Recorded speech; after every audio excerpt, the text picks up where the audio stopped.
Ready. Good evening. Okay ભાઈ, આપણે manual અકાઉન્ટિંગની પ્રક્રિયા સમજતા હતા. મેન્યુઅલ અકાઉન્ટિંગમાં ટોટલ તમારે 7 કાર્યો કરવાના થશે.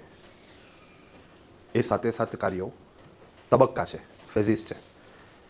તબક્કાનો મતલબ કોઈ એક કાર્ય પૂરું થાય પછી જ બીજું કાર્ય શરૂ થાય, અને પહેલાં 2 પૂરા થાય પછી જ ત્રીજું શરૂ થાય. તમે કોઈ નાની પાનની દુકાનનું એકાઉન્ટ લખતા હોય કે રિલાયન્સ ટાટા બિરલાનું એકાઉન્ટ લખતા હોય, તબક્કાઓ બધા સેમ છે. તો એક વખત 7 કાર્યો ક્લિયર થઈ ગયા તો એકાઉન્ટિંગ પ્રક્રિયા ક્લિયર થઈ ગઈ. 7 કાર્યોની અંદર સૌથી પહેલું કલેક્ટ ધ ડોક્યુમેન્ટ્સ. તો તમારે ડોક્યુમેન્ટ્સ ભેગા કરવાના થશે. વેપારી પાસેથી અલગ અલગ 18 પ્રકારના ડોક્યુમેન્ટ્સ તમારે લેવાના થાય. પરચેઝના બિલ, સેલ્સના બિલ, એક્સપેન્સના bill, voucher, receipt, slip book, chequebook, passbook, આવા 18 ડોક્યુમેન્ટ આવી જાય પછી આપણી એકાઉન્ટિંગ લખવાની શરૂઆત થાય. ડોક્યુમેન્ટ્સ આવી જાય ધેન આફ્ટર આપણું બીજું કામ to pass the journal entries. આમનોંધ લખો. આમનોંધ એ અકાઉન્ટિંગની ભાષા છે, ઉધાર જમાની ભાષા છે. 10,000 રૂપિયાનું ફર્નિચર રોકડેથી ખરીદ કર્યું, આ ગુજરાતી ભાષા થઈ. Purchase furniture worth ₹10,000 by cash, આ અંગ્રેજી ભાષા થઈ. અને furniture account debit 10,000, cash account credit 10,000, આ અકાઉન્ટની ભાષા થઈ. અહીંયા તમારે જે નોંધ કરવાની છે એ અકાઉન્ટ ભાષામાં કરવાની છે. એક ચોપડો લઈ આવ્યા, ઓલા જે 18 ડોક્યુમેન્ટ્સ છે એની નોંધ એક જ ચોપડામાં થઈ. આ જે ચોપડો તૈયાર થયો એ તમારા માટે ભેળ થઈ ગઈ, કારણ કે પરચેઝ એમાં, સેલ્સ એમાં, એક્સપેન્સ એમાં, બેંક એમાં. તો આ ભેળ થઈ ગઈ છે. ડન. હવે ભેળ થઈ ગઈ એટલે ડેટા તો બધો એક જ જગ્યાએ સંગ્રહિત થઈ ગયો, પણ લોચો એ થાય કે હવે આ ભેળને છૂટી પાડવી પડશે. કારણ કે ખાતા વાઇઝ ડિટેલ્સ જો તમારે અલગ અલગ કરવી છે અને દરેક ખાતાની નેટ પોઝિશન જોતી હોય તો બનેલી ભેળને છૂટી પાડવી પડે. અહીંયા ક્લાયન્ટની એવી ઈચ્છા હોય કોઈ પર્ટિક્યુલર ગ્રાહક પાસેથી કેટલા રૂપિયા લેવાના છે અથવા તો પર્ટિક્યુલર વેપારીને કેટલા રૂપિયા દેવાના છે. તો આ ભેળમાંથી જો ગોતવા જાય તો સાહેબ એ સંઘ દ્વારકાએ ન પૂગે. તો બેટર છે કે એને તમે છૂટી પાડો, મતલબ કે ખાતા બનાવો અને ખતવણી કરો. તો તમારું જે ત્રીજું કામ છે એ છે ખાતા બનાવો અને ખતવણી કરો. To create ledgers and posting. વર્ષ પૂરું થાય ત્યાં સુધી ખતવણી કરો. વર્ષ પતે એટલે એક એક ખાતું લેતું જવાનું, એના બંને બાજુના ટોટલ મારતા જવાના અને ડિફરન્સ કાઢતો જવાનો. આ જે ડિફરન્સની રકમ છે એને આપણે બોલીએ છીએ ક્લોઝિંગ બેલેન્સ. તો તમારું ચોથું કામ છે to close the account and to find closing balance. Debit બાજુનું ટોટલ કરો, ક્રેડિટ બાજુનું ટોટલ કરો અને ડિફરન્સ કાઢો. ડેબિટ બાજુનું ટોટલ વધારે હોય તો એ ડેબિટ બેલેન્સ કહેવાય, ક્રેડિટ બાજુનું ટોટલ વધારે હોય તો એ ક્રેડિટ બેલેન્સ કહેવાય. આ જે ક્લોઝિંગ બેલેન્સ તમે ફાઇન્ડ આઉટ કરી એ તો દરેક ખાતામાં નીચે ફાઇન્ડ આઉટ થાય. તો સાહેબ આપણે એને એક પેજ ઉપર લખી નાખો. તો એક પેજ લેવાનું, એમાં દરેક ખાતાના નામ લખવાના, એની સામે એનું ક્લોઝિંગ બેલેન્સ લખવાનું. આ ક્લોઝિંગ બેલેન્સની જે સમરી તૈયાર થાય એને આપણે બોલીએ છીએ ટ્રાયલ બેલેન્સ શીટ. તો તમારું પાંચમું કામ પ્રિપેર ટ્રાયલ બેલેન્સ શીટ. કાચું સરવૈયું તૈયાર કરો.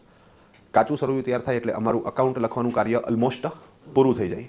કોઈ પણ ખાતાની નેટ પોઝિશન જોઈશે તો એ તમને કાચા સરવૈયા ઉપરથી મળે, અને કોઈ પણ ખાતાની સંપૂર્ણ વિગત જોતી હોય તો એ તમને ઇન્ડિવિજ્યુઅલ ખાતા ઉપરથી મળે. કાચું સરવૈયું તૈયાર થઈ જાય પછી રિટર્ન તૈયાર કરવા માટે ખાલી 20 મિનિટનો સમય હોય તો રિટર્ન તૈયાર થઈ જાય. એટલે લોજિકલી અમારું કાર્ય કાચું સરવૈયું તૈયાર થાય એટલે ઓલમોસ્ટ પૂરું થઈ જાય. અમે તરત જ ફાઇનલાઇઝ ન કરીએ, પણ ગઈકાલ મેં તમને વાત કરી એમ કે ભાઈ કાચું સરવૈયું તૈયાર થઈ જશે, ત્યારબાદ અમે એનું ઓડિટ કરશું, ચેક કરશું, ભૂલ હશે તો સુધારશું, અને બધું ઓકે થશે પછી જ ફાઇનલાઇઝ કરશું. તો કાચું સરવૈયું તૈયાર થઈ જાય અને ઓડિટ થઈ જાય એટલે હવે આપણે ફાઇનલાઇઝ કરી અને રિટર્ન ફાઇલ કરવા માટે થઈને તૈયાર છીએ. બીજું, ફાઇનલાઇઝ શું કામ કરવું, વાર્ષિક હિસાબો શું કામ તૈયાર કરવા, તો કે અમુક પ્રશ્નોના જવાબ તમને કાચા સરવૈયા ઉપરથી મળતા નથી. ડન. તમને દરેક ખાતાની નેટ પોઝિશન મળે, રોકડ કેટલી છે, બેંકમાં કેટલા રૂપિયા છે, વર્ષ દરમિયાન ખરીદી કેટલી કરી, વર્ષ દરમિયાન વેચાણ કેટલા રૂપિયાનું કર્યું, પર્ટિક્યુલર ગ્રાહક પાસેથી કેટલા રૂપિયા લેવાના છે, પર્ટિક્યુલર વેપારીને કેટલા રૂપિયા દેવાના છે, પર્ટિક્યુલર ખર્ચો કેટલો થયો, પર્ટિક્યુલર આવક કેટલી થઈ. તો એ સમગ્ર વિગત તમને કાચા સરવૈયા ઉપરથી મળે. પણ સાહેબ તમારે નફો જાણવો છે, તમે કાચા સરવૈયાની સામું જોઈ રાખો, તમને ખ્યાલ જ ન આવે. અને આ એક પ્રશ્ન નહીં, આવા ટોટલ 5 પ્રશ્નો. સૌથી પહેલો પ્રશ્ન, to know cost of the product. તમે જે માલ વેચો છો એ માલ તમને કેટલાનો પડ્યો. બીજો પ્રશ્ન, to know sales expense and administration expense. માલ વેચાણના ખર્ચા અને વહીવટી ખર્ચા.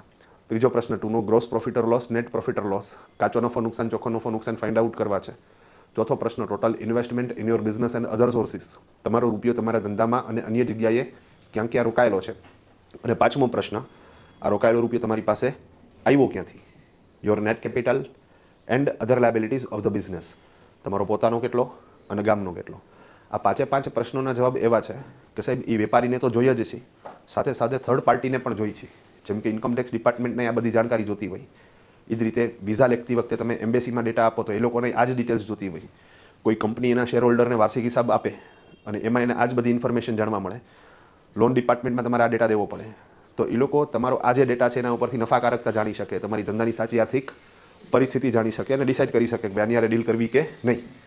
તો આ માખણ છે ટૂંકમાં. તો છઠ્ઠું કામ તમારું આવશે પ્રિપેર ફાઇનલ એકાઉન્ટ્સ. અને વાર્ષિક હિસાબોની અંદર 3 રિપોર્ટ્સ તૈયાર કરવાના થાય. એક આવે ટ્રેડિંગ એકાઉન્ટ, એક આવે પ્રોફિટ એન્ડ લોસ એકાઉન્ટ અને એક આવે બેલેન્સ શીટ. ઓકે, જે લોકો માલ સાથે સુસંગતતા ધરાવે છે એ લોકોને 3 રિપોર્ટ આવે, ટ્રેડિંગ, પ્રોફિટ એન્ડ લોસ અને બેલેન્સ શીટ. પણ જે લોકો સર્વિસ પ્રોવાઈડર છે એ લોકો માલ સાથે સુસંગતતા ધરાવતા જ નથી. અને ટ્રેડિંગ એકાઉન્ટ છે ને સાહેબ, એને અમે અમારા દેશી નામામાં માલ ખાતું બોલીએ. કારણ કે એમાં ઓપનિંગ સ્ટોક કેટલો, ક્લોઝિંગ સ્ટોક કેટલો, વર્ષ દરમિયાન ખરીદી કેટલી, ખરીદ પરત કેટલું, વેચાણ પરત કેટલું અને માલ લઈ આવવાનો ખર્ચો કેટલો. હવે સાહેબ કોઈ માલ સાથે સુસંગતતા ધરાવતું જ નથી તો આ કઈ વસ્તુઓ નહીં આવે. તો જે સર્વિસ પ્રોવાઈડર છે એ લોકોને ટ્રેડિંગ એકાઉન્ટ છે એ ઓમિટ થઈ જાય. પણ જે લોકો કન્સર્ન વિથ ગુડ્સ છે, જેમ કે મેન્યુફેક્ચરિંગ યુનિટવાળા અને ટ્રેડિંગ યુનિટવાળા, જે લોકો ખરીદ વેચાણ કરે એ લોકોને સાહેબ 3 આવશે. તો વાર્ષિક હિસાબ તૈયાર થઈ જાય એટલે અમારું અકાઉન્ટિંગ કાર્ય ઓલમોસ્ટ પૂરું થઈ જાય. હવે અકાઉન્ટિંગ પૂરું થઈ ગયું અને લોજિકલી જુઓ તો કેશ બેઝ મુજબ જો તમે એકાઉન્ટિંગ કરો છો તો અહીં અકાઉન્ટિંગ 100% પૂરું થઈ જાય. પણ સાહેબ આપણે ઇન્ડિયાની અંદર કેશ બેઝ નથી, આપણે છે મર્કન્ટાઇલ સિસ્ટમ.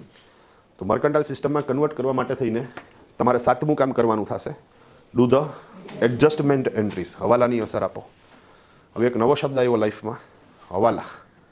હવા એ હવા, ખુશ્બુ લૂંટા દે. ડન. હા, હવાલા એટલે શું સમજીએ સાહેબ. ડન. અમારે ઘણી વખત એવું થાય, અમને કોઈ પૂછે એ કે શેનું કામકાજ કરો છો, એ નામું લખીએ. હે એ કે કેટલી પેઢીના લખો? મેં કીધું 300 જણાના લખીએ. હે એ કે કેટલા ટાઈમથી લખો? મેં કીધું 60 વર્ષથી લખી. મેં કીધું મને કે ઉંમર તો લાગતી નથી એટલી. હા, દાદા લખતા, પપ્પા લખતા, હું લખું છું. મેં કીધું હે એ કે બહુ અનુભવ તમને? મેં કીધું હા.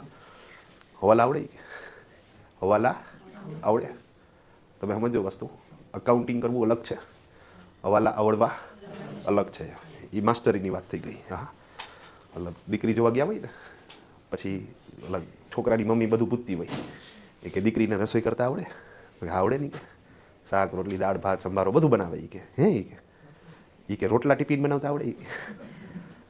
સાહેબ રોટલા ટિફિન બનાવતા આવડે એ માસ્ટરી થઈ ગઈ. બધી રસોઈ આવડતી હોય છતાંય રોટલા ટિફિન આવડતા એવું જરૂરી નથી. હા, ખાંડની ચાસણી કરતા આવડતી હોય એવું જરૂરી નથી. ડન.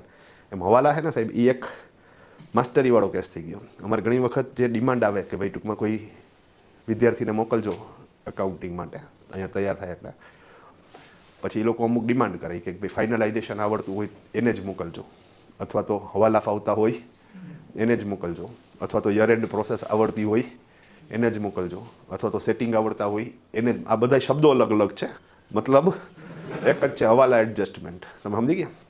તો હવાલા છે ને સાહેબ એ થોડોક ગંભીર વિષય થઈ જાય. એ ઇવન અકાઉન્ટિંગ કરતા હોય અને 20-20 વર્ષથી નામું લખતા હોય એ લોકોને ફાવે એવું જરૂરી નથી. તો એક્ઝેક્ટલી હવાલા શું છે ને એનું ખાલી ઇન્ટ્રો આપું છું અત્યારે. બાકી એના 4-5 દિવસના લેક્ચર અલગ હશે. અને દરેક હવાલા માટે ઇન્કમ ટેક્સના શું રૂલ્સ રેગ્યુલેશન છે, ઇન્કમ ટેક્સ એક્ટની અંદર કઈ કઈ ક્લોઝ એને કનેક્ટ થાય છે, એ બધું સમજશું. આજે ખાલી એક જ શબ્દ ઉપર ફોકસ કરીએ, હવાલા. હવાલા એટલે શું? ડન. ઘણી વખત એવું થાય કે અમુક શબ્દો બોલવામાં સરખા હોય પણ મતલબ અલગ અલગ હોય. હા, પતિ થયો એટલે પતિ ગયો. તો અહીંયા પતિ અને પતિ બે બોલવામાં સમાન છે પણ મતલબ અલગ અલગ છે. તુમ રૂઠા ના કરો મેરી જાન ચલી જાતી હૈ. હા, મેરી જાન અને મેરી જાન બોલવામાં સરખા પણ મતલબ અલગ અલગ છે. એવી જ રીતે હવાલા અને હવાલા આ સાહેબ બે અલગ અલગ શબ્દો છે. સમજાવું તમને. જો તમને પ્રોપર ડેફિનેશન નથી ખબર તો તમે ખોટું અર્થઘટન કરી શકો. સમજાવું તમને. ડન. માની લો કે મારે આ સાહેબને પૈસા દેવાના છે અને આ સાહેબ પાસેથી પૈસા લેવાના છે. મને ખબર પડી કે ભાઈ બે તો કાકો ભત્રીજો છે એટલે હા ડન. તો મેં સાહેબ ઉઘરાણી કરવા આવ્યા ને ત્યારે આ ભાઈ અહીંયા જ ઊભા હતા અને હું એની પાસે ઉઘરાણી કરતો હતો. હા, મારા નસીબ હારા હતા. એ ભાઈ આવ્યા, અરે કાકા તમે અહીંયા આવી કે હા. તો મેં કીધું ભત્રીજો મને કે હા. બધું એક કામ કરો, તમારે જે લેવાના છે ને એ હવે આની પાસેથી લઈ લેજો અને તમારે મને જે દેવાના છે ને એ હવે કાકાને દઈ દેજો, બેયને જય શ્રી કૃષ્ણ. હા ડન. તો મેં હવાલો નાખી દીધો. આ હવાલો અલગ છે. આ હવાલો અને હવે આપણે જે હવાલા સમજવાના છીએ એ બેયમાં હાથી ઘોડાનો અંતર છે. તમે સમજી ગયા વસ્તુ આખી આખી? ડન. અમારે એક મિત્ર જ સાહેબ, એ પોતે ઓસ્ટ્રેલિયા ગયો. હવે એનો મોટો ભાઈ અહીંયા રાજકોટમાં અને સ્વામિનારાયણ મંદિરમાં એ કાર્યકર્તા છે. પોતે કંઈ પણ ઇવેન્ટ હોય તો એ પોતે જાય એની અંદર વોલેન્ટરી અને સારા રિલેશન બધા સાથે. હવે એનો ભાઈ આ ગયો ને ઓસ્ટ્રેલિયા, તો એને પર્થમાં મોકલો, કારણ કે પર્થની અંદર અમારું સ્વામિનારાયણનું મંદિર છે. હવે ત્યાં એને કોલેજમાં જવું હતું તો એવા કેસની અંદર એની ફીસ ભરવાની થાય. હવે જે વધારે હોય 8-10 લાખ રૂપિયા સત્રની ફી હોય, આની સાથે મોકલવા થોડાક રિસ્કી રહે. તો અહીંયા એ શું કરે, સ્વામીજીને દઈ આવે. સ્વામીજીમાં પર્થના સ્વામીજીને ફોન કરી દે કે ભાઈ ફીઝના પૈસા અહીંયા આવી ગયા છે, તમે અહીંયાથી એની કોલેજે જઈ અને ભરતા આવજો અને વાલી તરીકે તમે જ સહી કરી દેજો. મજાની વસ્તુ છે. ડન. તો આ એક પ્રકારનો હવાલો છે, સિમ્પલ. આ જ રીતે તમને ખબર હોય તો ઘણા બિઝનેસ પર્સન્સ અમુક સ્ટેટની અંદર રોકડા રૂપિયા દેવા જવાની વાત આવે તો એ પોતે જાય નહીં, એની બદલે અહીંયા કોઈ આંગળીયાવાળા હોય એને શું કરી દે, હવાલા આપી દે. તો એ હવાલા અલગ છે અને અકાઉન્ટિંગના હવાલા અલગ છે. હવે પ્રશ્ન થાય કે અકાઉન્ટિંગના હવાલા શું છે? હાલો એ સમજીએ છીએ. ડન. અકાઉન્ટિંગના હવાલા શું છે એ એક જ વાત હું અલગ અલગ પોઈન્ટ ઓફ વ્યૂથી તમને દેખાડીશ. સમજી ગયા? તમે સ્ટેચ્યુ ઓફ યુનિટી જોવો તો ફ્રન્ટથી જોવો તો એ અલગ નજારો દેખાય, સાઈડમાંથી જોવો તોય અલગ નજારો દેખાય, બેકમાંથી જોવો તો એ અલગ નજારો દેખાય. તો આપણે અહીંયા 360 વ્યૂ લેવાના છીએ હવાલાનો. એકાદો વ્યૂ તો ક્લિક થઈ જશે તમને. મોટી મોટી વાત કરું તો હવાલા એટલે તો કે હવાલા એટલે બેલેન્સ શીટ અપડેટ કરવાની પ્રક્રિયા. આ એક વાત, બેલેન્સ શીટ અપડેટ કરવાની પ્રક્રિયા. ઓકે, થોડીક કન્ફ્યુઝ કરે એવી ભાષામાં આપણે સમજીએ હવાલાને. તો અમુક વ્યવહારો કરવા તમારા કંટ્રોલમાં છે. તમે ધારો તો એ વ્યવહાર થાય, તમે ધારો તો એ વ્યવહાર ન થાય. પણ અમુક વ્યવહારો તમારા કંટ્રોલમાં નથી. તમે જે ઓલરેડી વ્યવહારો કરી નાખ્યા છે એના ફળ સ્વરૂપે થાય છે. આ ફળ સ્વરૂપે જે વ્યવહાર થાય ને એને હવાલા કહેવાય. નો સમજાણું ને? ડન. તો એ કોમ્પ્લિકેટેડ લેંગ્વેજ છે. ડન. હા, ફરીથી બોલું છું. અમુક વ્યવહારો કરવા તમારા હાથમાં છે. તમે ધારો તો એ વ્યવહાર થાય, તમે ધારો તો એ વ્યવહાર ન થાય. પણ અમુક વ્યવહારો તમે જે ઓલરેડી વ્યવહાર કરી નાખ્યા છે એના ફળ સ્વરૂપે થાય. આ ફળ સ્વરૂપે જે વ્યવહાર થાય ને એને હવાલા કહેવાય. ડન. સમજાવું? ઓકે, ઘરની બારે વૃક્ષ વાવવું કે ન વાવવું એ તમારા હાથની વાત છે. તમે ધારો તો વાવો, તમે ધારો તો ન વાવો. ન વાવ્યું તો વાર્તા પૂરી થઈ ગઈ. પણ માની લો કે તમે ઘરની બારે વૃક્ષ વાવ્યું, તો હવે એ વૃક્ષ ધીરે ધીરે મોટું થશે. તો અહીંયા તમારો કંટ્રોલ ચાલશે? નહીં ચાલે. તમે એમ ન કહી શકો કે મેં વાવ્યું એટલું જ રહેજે. એ તો એના ગુણધર્મ મુજબ જેટલી હાઈટ પકડવાનું હોય છે એટલું ઊંચું થશે. સિમ્પલ. તો અહીંયા તમારો કોઈ કંટ્રોલ હાલતો નથી. હા, શક્ય છે કે સાહેબ અમુક વૃક્ષો છે તો મૂળિયા થોડાક વધારે ઊંડા જાય તો તમારી ફળિયાની લાદીઓ ઉખેડી નાખે. ત્યાં વૃક્ષો તમે વાવીને બેઠા હો તો અહીંયા ઝાડવા ઉપર ઓલા પંખીઓ માળા કરે અને રોજ સવારના પોરમાં સાહેબ ચીચી ચીચી ચાલુ કરે. તમારા છોકરાઓ અહીંયા ઝાડવે ચડી ચડીને રમે અને પડે નાટકા બાટકા ભાંગે. એમાં આજુબાજુવાળા બધા અમુક દયા હોય, દયા પ્રેમીઓ ટૂંકમાં, તો એ ઓલું કીડિયારું નાખવા હાટું આવે. આપણે રોજ બાજુ ભાઈ તારી અહીંયા કીડિયારું નાખ ને અહીંયા કીડિયું થાય છે. હા, એમાંય પાર્કિંગની જગ્યા તમારી એટલી ઓછી થઈ જાય અને એમાં છાંયો જોઈને બાજુવાળા પાર્કિંગ કરી જાય તો રોજ બાજુ એની રહે કે અમારી જગ્યા તમે શું કામ પાર્ક કરો? હા, આ બધું થયું છે. ક્યારે થયું? ઝાડવું વાવ્યું. ભાઈ સમજી ગયા? બીજું આવું જેટલું બોલ્યો ને બધું નેગેટિવ બોલ્યો. તમે કહો સાહેબ ખાલી નેગેટિવ નથી થતું, પોઝિટિવ થાય. આ થાય છે. હું ક્યાં ના પાડું? એને પંખીઓ કલરવ કરતા હોય, આપણે કુદરતી સાનિધ્યમાં રહીએ, આપણા બાળકો કુદરતી સાનિધ્યમાં રમે, બાજુવાળા અહીંયા પાર્કિંગ કરી જાય તો તમારા સંબંધો સુમેળભર્યા બને. હા, ઓલા લોકો આપણે અહીંયા કીડિયારું નાખવા આવે તો આપણને થોડુંક પૂન મળે. હા, પ્લસ શુદ્ધ હવા મળે, ઓક્સિજન મળે, એ જે વૃક્ષ આવ્યું છે એના ફળફળાદીનો આનંદ મળે. ઘણું બધું થાય. સારું થાય, ખરાબ થાય. ક્યારે થયું? વાયવું તો થયું. વાયવું જ નહીં તો વાર્તા જ પૂરી થઈ ગઈ. ભાઈ ક્લિયર છે આખી વાત? સાહેબ એમ નહીં, અહીંયા એકાઉન્ટનો એક્ઝામ્પલ સમજાવો. ચાલો એકાઉન્ટનો એક્ઝામ્પલ સમજાવો. ડન. એર કન્ડિશન લેવું કે ન લેવું એ તમારા હાથની વાત છે. તમે ધારો તો એર કન્ડિશન લ્યો, તમે ધારો તો એર કન્ડિશન ના લ્યો. પણ માની લો કે સાહેબ એક વખત એર કન્ડિશન લઈ લીધું, હવે સાહેબ એની કિંમતમાં ઘટાડો થશે, ત્યાં તમારો કંટ્રોલ હાલશે. એ એ ઘટશે ને ઘટશે એ વાત કન્ફર્મ છે. તમે ઇનકેસ નવું એસી લીધું, બોક્સે નથી ખોલ્યું અને એમને માળીએ ચડાવી દીધું અને વર્ષ દિવસ પછી વેચવા જાવ ને સાહેબ તોય કિંમત ઘટશે. તો સાહેબ એસી લેવું એ આપણા હાથની વાત છે, એ આપણી મરજીની વાત છે, પણ એની કિંમતમાં જે ઘટાડો થાય છે ને એ હવાલો છે, એનું ફળ છે. ભાઈ ક્લિયર છે? ઓકે, એર કન્ડિશનની કિંમત ઘટે છે તો એક પ્રકારનું એ આપણું નુકસાન થયું, તો એ નેગેટિવ ઇફેક્ટ થઈ. હવે તમને થોડુંક વિરુદ્ધ દેખાડું. ઓકે, એફડી મૂકવી કે ન મૂકવી એ આપણા હાથની વાત છે, પણ માની લો કે તમે એફડી મૂકી તો વર્ષ દિવસ પછી તમને એનું વ્યાજ મળશે, તો એ એનું ફળ છે. તો એફડી મૂકવી એ આપણા કંટ્રોલમાં છે, પણ એનું વ્યાજ તો ફળ સ્વરૂપે મળવાનું છે, એ હવાલો છે. ઓકે, હવે ઘસારો છે એનાથી તમારો નફો ઘટે છે તો એ નેગેટિવ હવાલો થયો, પણ એ જ રીતે એફડીનું વ્યાજ છે એનાથી તમારો નફો વધે છે તો એ પોઝિટિવ હવાલો થયો.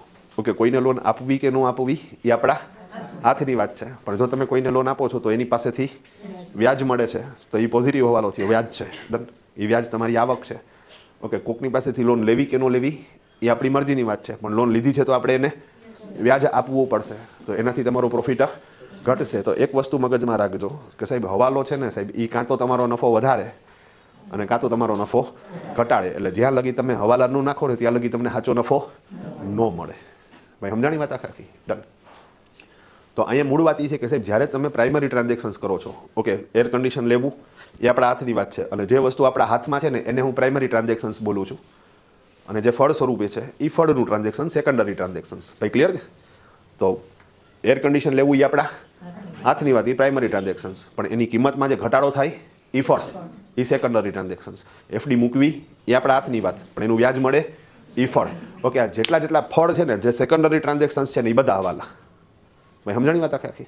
બીજું, હવાલા શું કામ નાખવા જોઈએ, ચાલો એના ઉપર ફોકસ કરીએ. ભાઈ ક્લિયર? સાહેબ તમે જ્યારે બેલેન્સ શીટ બનાવ્યું હોય ત્યારે એ બેલેન્સ શીટ સાચું બન્યું હોય.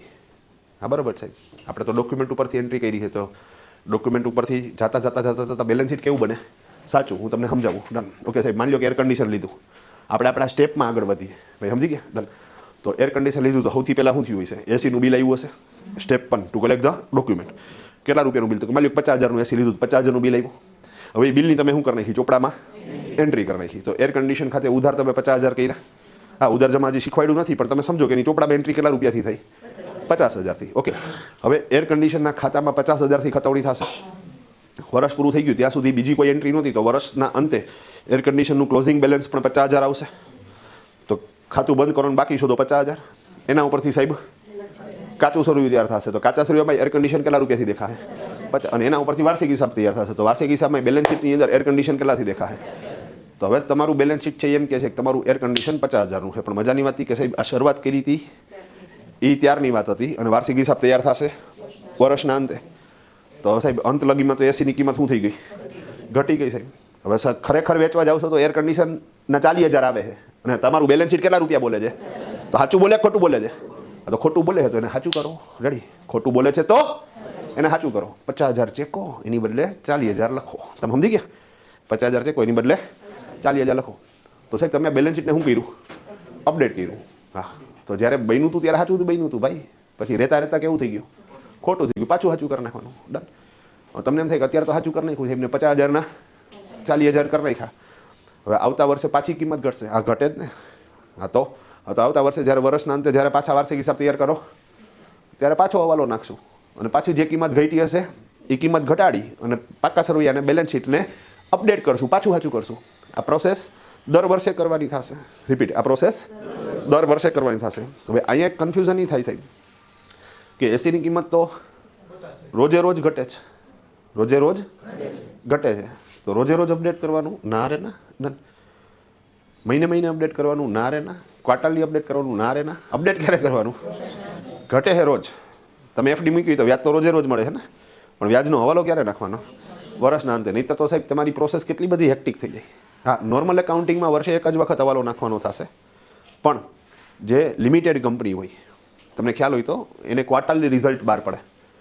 આપણે ઘણી વખત સાંભળતા હોય કે ભાઈ ટૂંકમાં ટાટા કન્સલ્ટન્સી સર્વિસીસ TCS વાળાએ ફર્સ્ટ ક્વાર્ટરનું રિઝલ્ટ આવ્યું ને એની અંદર એને આટલો પ્રોફિટ દેખાડ્યો, 9,000 કરોડનો નફો થયો ને એવું કંઈક આપણે છાપામાં શું કરતા હોય, વાંચતા હોય. તો એ લોકોને સાહેબ ક્વાર્ટરલી હિસાબ દેવાના હોય, એટલે એ લોકો જે હવાલા નાખે ને એ ક્વાર્ટરલી નાખે.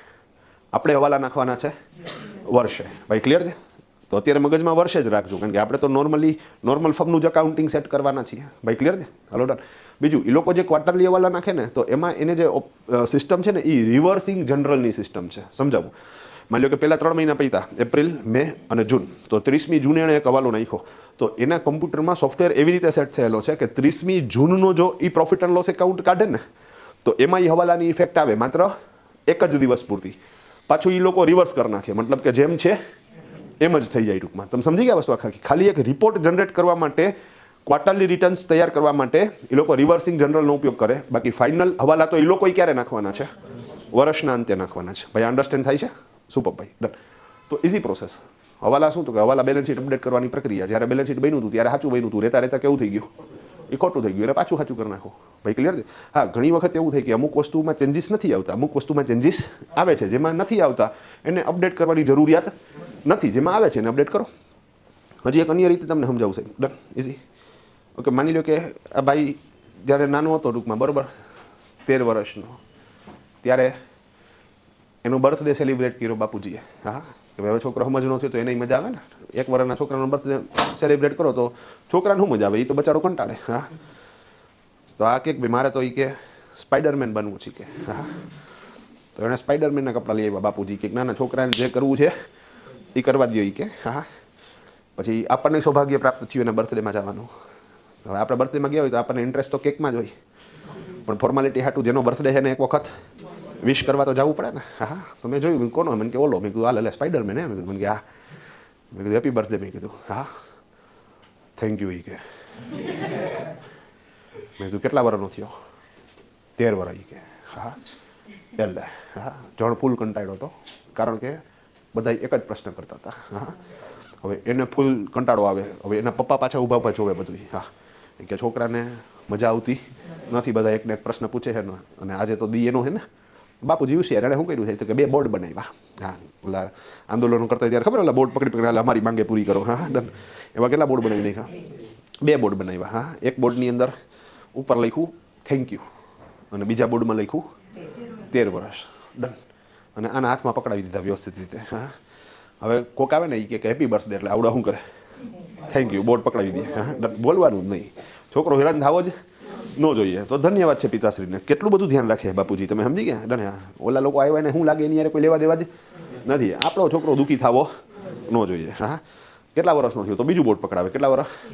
13 વર્ષ. હા, આને મોજ આવી ગઈ કે આ તો કામ થઈ ગયું કે. હા, પછી એણે હે ને બાપુજીને પાછું પૂછ્યું બર્થડે પૈતો ને, એટલે કે આવતા વર્ષે પાછો ઉજવશો? તો કે હા. એણે 2 બોર્ડ શું કરી નાખ્યા કબાટમાં, સાચવીને મૂકી દીધા. હોશિયાર. હા, હવે બીજે વર્ષે પાછો બર્થડે આવ્યો, કે આ વખતે ક્રિસ બનવું છે કે. હા,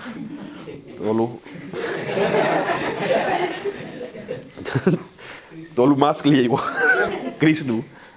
એના બાપુજીએ કાળી ચાદરમાંથી એને ઓલું પાછળનું ફરફરિયું બનાવી દીધું વ્યવસ્થિત રીતે. હા, હળિયું કાઢી રાખે. તો ઇઝી છે, એમાં કંઈ ખોટું નથી. હા, આપણને બીજા વર્ષે પાછો બર્થડેમાં જવાનું સૌભાગ્ય પ્રાપ્ત થયું. હા, તો ત્યાં ગયો એટલે મેં કીધું કે બર્થડે, મને કે એ રહ્યો. મેં કીધું આ તો ક્રિસ. મેં કીધું હા. હા, તો ત્યાં જઈને આને પાછું ઓલું ગયા વર્ષે ખબર 2 બોર્ડ હતા, એ પાછો કાઢી આવ્યો હતો મામો. હા, અઘરું છે. હા, મેં કીધું હેપી બર્થડે, થેન્ક યુ. મેં કીધું વાહ, કેટલા વર્ષનો થયો? 13 વર્ષ. હવે સાચું એક ખોટું છે? આ ખોટું છે. આ સાચું હતું ગયા વર્ષે. આજે કેવું થઈ ગયું? ખોટું થઈ ગયું. પછી સમજી ગયા? તરત જ બાપુજી આગે હતા ને એને જોયું કે આ તો ગજબનો હોય કે. અરે સાચવીને રાખ્યું હતું, પણ તરત એનું ધ્યાન ગયું ઓલા 13 ઉપર. બાપુજી વ્હાઇટનર લઈને આવ્યા, તગડો ચેકી અને ચોગડો કરી દીધો. કે હવે દે દામોદર દાળમાં પાણી કે. હા, કરજી કમજી કે. હા, તો અહીંયા એક બોર્ડમાં થેન્ક યુ લખેલું છે, એને અપડેટ કરવાની જરૂરિયાત નથી. એક બોર્ડમાં 13 વર્ષ લખ્યા છે, એને અપડેટ કરવું પડશે. માની લો કે આવતા વર્ષે બર્થડે આવે તો થેન્ક યુનું બોર્ડ તો ચાલશે, પણ વાં 14ના શું કરવા પડશે? 15 કરવા પડશે. કહેવાનો મતલબ શું છે? તો કે બેલેન્સ શીટની અંદર જે બધી ડિટેલ્સ છે એ બધી ડિટેલ્સને અપડેટ કરવાની જરૂરિયાત રહેતી નથી. અમુક ડેટા પ્રોપર છે, એને જેમ છે એમ જ રાખો. અમુક ડેટાને તમારે શું કરવું પડે? અપડેટ કરવું પડે. ભાઈ સમજાણી વાત આખી? ડન. બીજી મજાની વાત, હવે આમાં ડિસાઇડ કેવી રીતે કરવું કે મારે હવાલા કેના ઉપર નાખવા? સાહેબ, આ ટોપિક પ્રોફેશનલ અકાઉન્ટિંગ માટે નવો પણ છે અને અગત્યનો પણ છે. ઇવન કોમર્સના વિદ્યાર્થીઓ હોય, 11-12 કોમર્સ કર્યું, FYSY TY કર્યું, MCOM કર્યું, ઇવન CA કર્યું, ડન, એને આ વસ્તુ ક્યારેય ભણવામાં આવતી નથી. હા, એ બધા વિદ્યાર્થીઓને હવાલાની એન્ટ્રી આવડતી હોય, હવાલા નક્કી કરતા નથી આવડતું. શું કામ? તો કે તમને જે દાખલાના સ્વરૂપમાં અમુક વિગતો આપી હોય, જેમ કે કાચું સરિયું આપ્યું હોય, કાચા સરિયાની નીચે તમને હવાલા આપ્યા હોય કે ભાઈ બધી મિલકતો ઉપર 10% ઘસારો ગણો, તો તમને એની ઇફેક્ટ આવડે છે. કોમર્સના છોકરા હોય તો એને ખબર છે કે ભાઈ વાર્ષિક હિસાબમાં પાકા સરવૈયામાં મિલકતની વેલ્યુ ઇનર કોલમમાં લખવાની, એમાંથી ડેપ્રિસિએશન એટલે કે ઘસારો માઇનસ કરવાનો, ફાઇનલ વેલ્યુ બહારના કોલમમાં લખવાની, અને એની બીજી ઇફેક્ટ પ્રોફિટ એન્ડ લોસ એકાઉન્ટમાં એક્સપેન્સ તરીકે ડેબિટ બાજુ દેવાની, એટલે એટલો પ્રોફિટ ઘટે. આટલું કરે એટલે એને 2 માર્ક મળી ગયા. અહીંયા લોચો એ થાય સાહેબ કે એને જો કહી દો ને તો ઇફેક્ટ આપી દે છે, પણ જ્યારે પ્રોફેશનલ વર્ક કરવાની વાત આવશે ત્યારે તો તમારે પોતે જ ડિસાઇડ કરવું પડશે. તો એ ડિસાઇડ કેવી રીતે કરવું એ સમજણ બહુ અગત્યની છે. જો એ પકડાઈ ગયું ને તો સાહેબ કોઈ તમને કહે કે હવાલા ફાવે તો કે આ ફાવે, કોન્ફિડન્સથી કહી શકો. ઓકે, અત્યારે ખાલી મોટી વાત કરું નક્કી કેવી રીતે કરવું. બેલેન્સ શીટ હાથમાં લઈને બેહવાનું. Repeat, balance sheet. હવે તમને એમ થાય કે આપણે બેલેન્સ શીટ તો ભણ્યા નથી, મોટી ખાલી ઓળખાણ આપી દઉં. બેલેન્સ શીટમાં કાંઈ નથી, રમત વાંચા. એમાં 2 ભાગ હોય. કેટલા? 2 ભાગ હોય. એક બાજુ અસેટ્સ હોય, એક બાજુ લાયબિલિટીઝ હોય. બરાબર? ઓકે, તમારો રૂપિયો તમારા ધંધામાં ક્યાં રોકાયેલો છે એનો ડેટા તમને અસેટ્સ બાજુથી મળે, અને આ રોકાયેલો રૂપિયો તમારી પાસે આવ્યો ક્યાંથી, તમારા પોતાના કેટલા અને ગામના કેટલા, એ ડેટા તમને લાયબિલિટી બાજુથી મળે. ભાઈ ક્લિયર છે? ઓકે, ફરીથી અસેટ્સ બાજુ તમારો રૂપિયો ક્યાં રોકાયેલો છે. રોકાયેલોનો મતલબ ત્યાંથી પાછો આવશે. જરૂરી નથી કે નાખ્યો હોય એટલો જ આવે, વધારે આવે, ઓછો આવે, એટલે ભંગારનો ભાવ આવે, કંઈક તો આવે. ઓકે, હું બોલતો જાઉં, તમને કહેજો. તમારે ખાલી એટલો જ પ્રશ્ન કરવાનો કે ભાઈ અહીંથી રૂપિયો પાછો આવે. હા આવે, તો એ બેલેન્સ શીટમાં અસેટ્સ બાજુ આવે. બેલેન્સ શીટની અસેટ્સ બાજુ ગોખવાની જરૂરિયાત નથી. ડન? ભાઈ ક્લિયર છે આખી વાત? ઓકે, જમીન રૂપિયો પાછો આવશે. હા આવશે ભાઈ, જમીન વેચવાથી રૂપિયો પાછો આવશે. આ તો જમીન એસેટ્સ બાજુ આવશે, કોણ ના પાડે છે? હા ડન. ઓકે, મકાન, દુકાન, ખેતર, પ્લોટ, ઓફિસ, તો કોઈ પણ દસ્તાવેજવાળી મિલકતો વેચવાથી રૂપિયા પાછા આવે, અને ચાન્સીસ છે કે નાખ્યા છે એના કરતાં વધારે આવે. ચાન્સીસ છે જે આવે એ. ભાઈ ક્લિયર છે આખા? ઓકે, આગળ વાત વધારીએ. ઓકે, સ્કૂટરમાં રૂપિયો પાછો આવે? સ્કૂટર વેચી તો આવે જ ને. ડન? હે, જરૂરી નથી કે નાખ્યો હોય એટલો આવે, છેલ્લે કંઈક તો આવશે. ડન? હે, ભંગારવાળો લઈ જાય તો સ્કૂટરમાં રૂપિયા આવશે, તો સ્કૂટર એ અસેટ્સ બાજુ આવશે. ઓકે, કાર આવશે, ફર્નિચર, કમ્પ્યુટર, ઇલેક્ટ્રિક ફિટિંગ્સ આવશે, મોબાઈલ આવશે. તો સાહેબ આ બધી એવી મિલકતો બોલો કે જેમાં ચાન્સીસ છે કે નાખ્યા છે એના કરતાં ઓછા આવે. ઓકે, ગોલ્ડ, ચાંદી આવશે. અત્યારે તો એ ચાલે છે ને, સોનું ચાંદી વ્યવસ્થિત રીતે. હે, ફોગ હવે બીજા નંબર ઉપર છે. પહેલા નંબર ઉપર કોણ હાલે છે? સોનું અને ચાંદી. હાલો, ગજબ છે સાહેબ. ડન? તો ઇઝી છે. હા, ત્રીજા નંબર ઉપર કોણ હાલે છે? સૂચક કોમ્પ્યુટર, અઘરી સિસ્ટમ. હા, બ્રોન્ઝ. અમારું કંઈક તો રાખો લિસ્ટમાં. હા, રેડી. તો ઇઝી છે, પણ ઓકે આપણે જે મૂળ વાત આવતી હતી એકચ્યુઅલી. ડન? તો ઓકે, ઇન્વેસ્ટમેન્ટ. ઓકે, ઇન્વેસ્ટમેન્ટમાં એફડી છે, શેર છે, મ્યુચ્યુઅલ ફંડ છે, એસઆઈપી છે, કિસાન વિકાસ પત્ર છે, પીપીએફ છે, બોન્ડ છે. તો બધા ઇન્વેસ્ટમેન્ટમાંથી રૂપિયા પાછા આવશે, અને મોટા ભાગે ચાન્સીસ છે કે નાખ્યા છે એના કરતાં વધારે આવે. પણ શેર માર્કેટમાં કે મ્યુચ્યુઅલ ફંડમાં પોસિબલ છે કે માર્કેટ ક્રેશ થયું હોય તો ઓછા પણ આવે, પણ આવે તો ખરી. તો એનો મતલબ કે બધા પ્રકારના ઇન્વેસ્ટમેન્ટ છે એ અસેટ્સ બાજુ આવશે. ઓકે, એ જ રીતે રોકડ તો પોતે જ અસેટ્સ કહેવાશે, કારણ કે એને તો કન્વર્ટ નથી કરવાની, તો ઓલરેડી કન્વર્ટેબલ છે. ભાઈ ક્લિયર છે? ઓકે, બેંક તો આવશે, કારણ કે બેંકમાંથી રૂપિયા ઉપાડી શકાય, અથવા ખાતું બંધ કરાવો તો રૂપિયા પાછા આવે. ઓકે, ક્લોઝિંગ સ્ટોક આવશે, કારણ કે સ્ટોક વેચવાથી રૂપિયા પાછા આવે. ઓકે, કોઈને તમે માલ ઉધારે વેચ્યો છે તો ત્યાંથી પૈસા આવશે ને, તો એનો મતલબ કે તમારા ઘરાક તમારી અસેટ્સ ગણાય. અહીંયા અસેટ્સનો મતલબ કોઈ ફિઝિકલ વસ્તુ નથી, જ્યાંથી રૂપિયો પાછો આવે એ દરેક વસ્તુ તમારા માટે અસેટ્સ. ઓકે, તમે કોઈને લોન આપી છે તો ત્યાંથી રૂપિયા પાછા આવશે. ઓકે, પીજીવીસીએલમાં કે બીએસએનએલમાં ડિપોઝિટ આપી તો ત્યાંથી રૂપિયા પાછા આવશે. ભાઈ ક્લિયર છે આખી વસ્તુ? તો જ્યાંથી રૂપિયો પાછો આવે ને એ બધી વસ્તુ અસેટ્સ બાજુ આવે. અને આ રોકાયેલો રૂપિયો કહેવાય, એ આવ્યો ક્યાંથી તમારી પાસે, તમારા પોતાના કેટલા, ગામના કેટલા, તો એ લાયબિલિટી થઈ ગઈ. હવે કરવાનું હું એ તમને કહું. આપણે તો મૂળ વાત એ આવતી હતી કે હવાલા ડિસાઇડ કેવી રીતે કરવા. ભણતા હતા ત્યારે એ પ્રશ્ન નથી, પ્રેક્ટિકલી આ પ્રશ્ન થાય.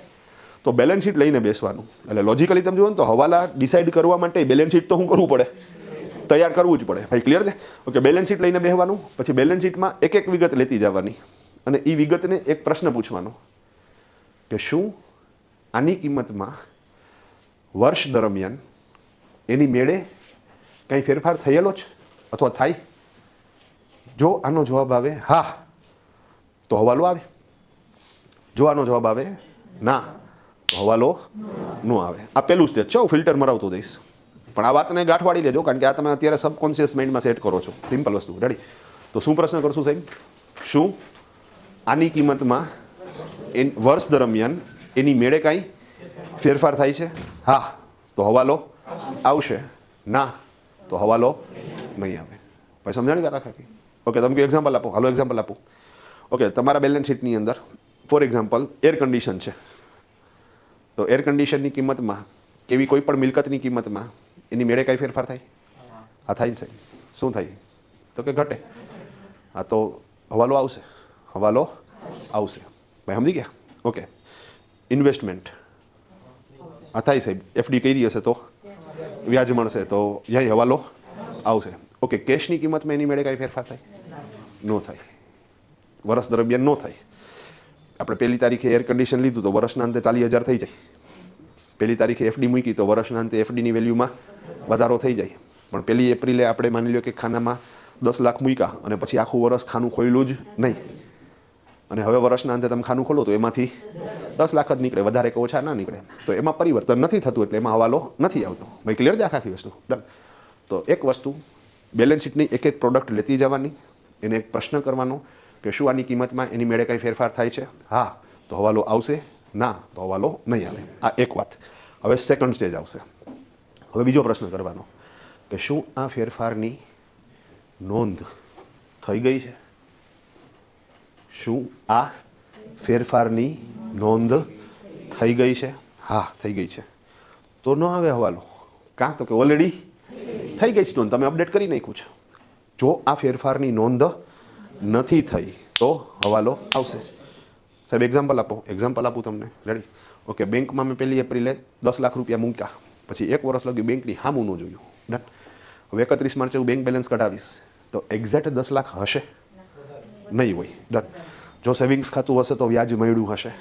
ભાઈ સમજી ગયા? તો થોડું ઘણું બેલેન્સ શું થયું હશે?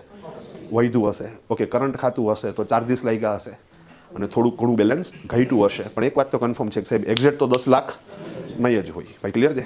પણ મજાની વાત કે આપણે જે ઓલા 18 પ્રકારના ડોક્યુમેન્ટ વેપારી પાસેથી લઈ, એમાં યાદ કરો એક ડોક્યુમેન્ટ છે બેંકનું સ્ટેટમેન્ટ. તો બેંકના સ્ટેટમેન્ટમાં તો આ એન્ટ્રી હોય ને, અને જ્યારે બેંકના સ્ટેટમેન્ટ ઉપરથી આપણે એન્ટ્રી કરી હોય ત્યારે ઓલરેડી વાત અપડેટ થઈ ગઈ હોય.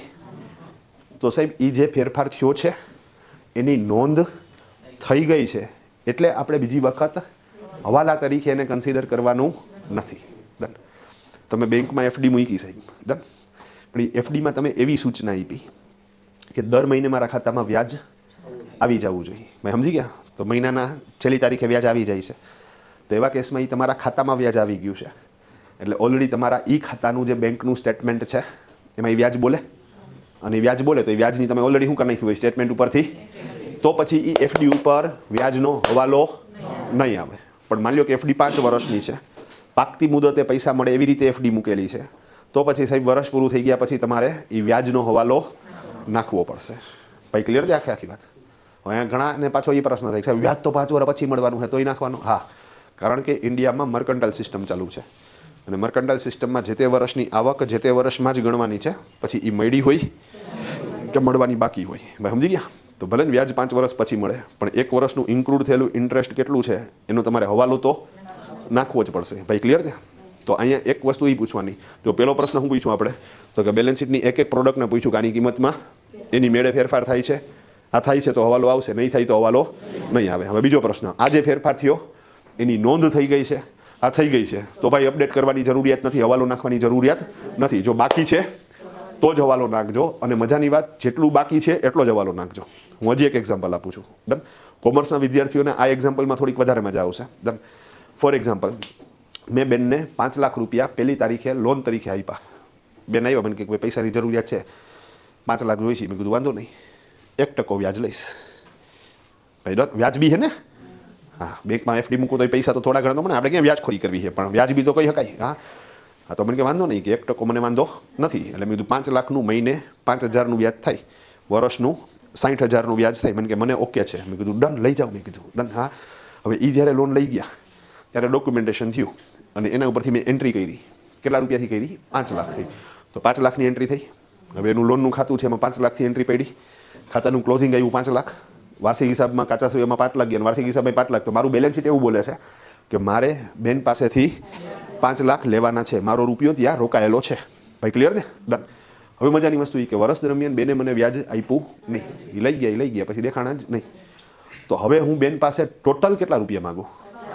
5,60,000. ભાઈ સમજી ગયા? મારું બેલેન્સ શીટ એમ કહે છે કે તમે એ બેન પાસે 5 લાખમાં, તે સાચું બોલે ખોટું બોલે? તો સાચું કરો, 60,000નો વ્યાજનો હવાલો નાખો. ભાઈ ક્લિયર છે આખી વાત? આપણે ઇનર કોલમમાં 5 લાખ લખવાના, એમાં 60,000 રૂપિયા ઇન્ટરેસ્ટના એડ કરવાના, અને બહારના કોલમમાં 5,60,000 દેખાડવાના. ભાઈ અન્ડરસ્ટેન્ડ થઈ ગયું? તો ઇઝી પ્રોસેસ છે. તો હવાલો નાખવો પડશે મારે. બીજું, આ વ્યાજ છે એ મારું મળવાનું બાકી વ્યાજ છે, આવક ગણાય ને. ભલે મળ્યું નથી, પણ મારે ઇન્ડિયન સિસ્ટમ મુજબ, મર્કન્ટાઇલ સિસ્ટમ મુજબ, અક્રુઅલ સિસ્ટમ મુજબ તો આજ વર્ષે આવક તરીકે દેખાડવું પડશે ને, એટલે હું એને પ્રોફિટ એન્ડ લોસમાં આવક તરીકે દેખાડીશ. ભાઈ ઓકે થઈ જાય? તો ડન. ઓકે, આ એક કિસ્સો થયો. હવે આ સેમ ટ્રાન્ઝેક્શન્સમાં આપણે થોડોક ચેન્જીસ કરીએ. ભાઈ રેડી બધી? ડન. ઓકે, મેં બેનને 5 લાખ રૂપિયા આપ્યા 1 એપ્રિલે, ડોક્યુમેન્ટ બન્યું, એના ઉપરથી એન્ટ્રી થઈ, અને ફરતા ફરતા બેલેન્સ શીટમાં એવું દેખાડે છે કે મારે બેન પાસેથી કેટલા લેવાના છે? 5 લાખ. આ એક વાત. હવે બેન મને દર મહિને વ્યાજ આપી જાય છે. મહિનો પૂરો થાય ને છેલ્લી તારીખે મને શું કરી? વ્યાજ આપી જાય. ભાઈ ડન છે. હવે જેવું મને વ્યાજ આપે એટલે હું એની રિસીટ બનાવું ને, કે બેન પાસેથી 5,000 રૂપિયા વ્યાજ પેટે રોકડા મળેલ છે, એક સબૂતી તરીકે રિસીટ હું એને આપીશ. હવે એ રિસીટ ઉપરથી એન્ટ્રી થઈ ગઈ છે, તો એ વ્યાજ જે મળ્યું છે એની દર વખતે રિસીટ બની, રિસીટ ઉપરથી મેં ઓલરેડી શું કરી નાખ્યું છે? એન્ટ્રી કરી નાખી છે. ભાઈ ક્લિયર છે આખી વસ્તુ? હાલો ડન. હવે મને એક વસ્તુ કહેજો, વર્ષ પૂરું થઈ ગયું, હવે મારે બેન પાસેથી ટોટલ કેટલા રૂપિયા લેવાના? 5 લાખ કે 5,60,000? 5 લાખ. કા ભાઈ? વ્યાજ તો દર મહિને મળી જાય સાહેબ. તો તમારે કેટલા લેવાના છે? 5 લાખ. તો મારે લેવાના હે 5 લાખ, અને મારું બેલેન્સ શીટ બોલે હે 5 લાખ. તો હવાલો નાખવાની જરૂરિયાત નથી. હાલો ડન. હાલો, આ જ કેસમાં ત્રીજો ઓપ્શન આપું છું. ભાઈ ક્લિયર? ઓકે, બેન 6 મહિના સુધી વ્યાજ આપી ગયા, અને પછી 6 મહિના સુધી દેખાણા જ નહીં. હાલો રેડી? 6 મહિના લગી વ્યાજ આપી ગયા, ત્યારે તો રિસીટ બની નહીં. 30,000ના વ્યાજની તો હું કરી નાખી, મેં એન્ટ્રી કરી નાખી. ભાઈ ઓકે છે? પણ બાકીના 6 મહિના વ્યાજ આવ્યું જ નથી. હવે વર્ષ પૂરું થઈ ગયું. હવે મારું બેલેન્સ શીટ એમ બોલે છે કે મારે બેન પાસેથી કેટલા રૂપિયા લેવાના છે? 5 લાખ. ઓકે, ખરેખર કેટલા લેવાના છે? 5,30,000. તો મારે હવાલો નાખવો પડશે? હા, નાખવો પડશે. 30,000. ભાઈ સમજાણી વાત? હવાલો નાખવો પડશે, પણ 30,000નો નાખવો પડશે. તો ડન. હવે તમે યાદ કરો, જે કોમર્સ વાળા છે એ તમારે ગર્ભિત હવાલો આવતો, ઇનર એડજસ્ટમેન્ટ અંગ્રેજીમાં. બરાબર છે? રેડી? ડન. તો એને શું નામ આપતા તમે? Inner adjustment. હવે તમારે શું આવતું એ તમને યાદ કરાવું. તમને કાચા શ્રેયાની અંદર પહેલાં તો 2 વસ્તુ આપી હોય કાચા શ્રેયામાં. એક તો શ્રીમતીજીને આપેલ લોન, કાઉન્સમાં લખાવી 12%. જેવા 12% લખ્યા હોય ને એટલે તમે તરત જ સમજી જાઓ કે આ તો ગર્ભિત હવાલો છે. હા. પછી અહીંયા લખ્યા હોય 5 લાખ, એટલે તમે તરત પકડી લો કે 5 લાખની લોન છે, તો 12% લખે 12 × 5 = 60,000 રૂપિયાનું શું થશે? વ્યાજ થશે. એ તમે કેલ્ક્યુલેટ કરી લીધું. પછી તમે આગળ જોયું તો શ્રીમતીજી તરફથી મળેલ વ્યાજ.